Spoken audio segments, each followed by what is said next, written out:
Let's start at the very basic question of what is trauma. Especially today, I feel like it's a little bit of a buzzword and it's overused. But is there like a standardized definition of what trauma is, or how would you describe trauma? I'm really glad that you pointed that out, Renee, because it's words around everywhere, and everywhere we go, we have people saying they're doing trauma-informed practice, um, and and yet oftentimes they can't really define that very well. I'm not so much a person that relies on a standard definition. I guess I would think that all of our lives have stress, and there's stressful events that we experience, and those can either be kind of helpful and a challenge that we have that causes some stress. So coming on a podcast with you today and getting the tech right, there's some challenges to that, right? But so if I can manage those challenges, then that stress is something that actually builds my capacity and my confidence and my ability to handle new situations.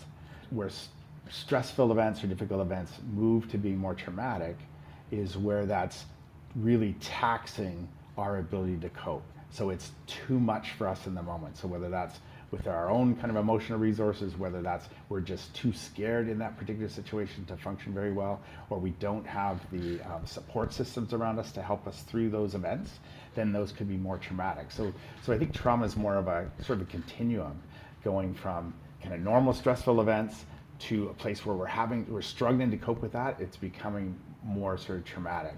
We can think about certain things that we could look at and say, wow, we're seeing pictures from the Ukraine right now and refugees streaming out of these cities and people are devastated.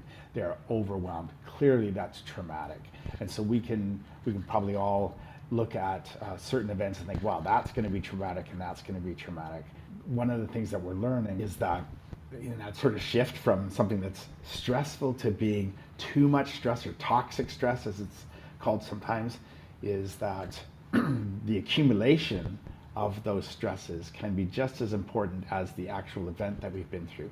So whether that's accumulation of, let's say, some family stress, there's some losses or deaths, there's conflict within the family, there's poverty. Those are accumulating stressors that at some point can become sort of traumatic, right? And then more and more traumatic depending on how intense that is, how inescapable it is. These are some of the factors that would make it like more traumatic in a sense.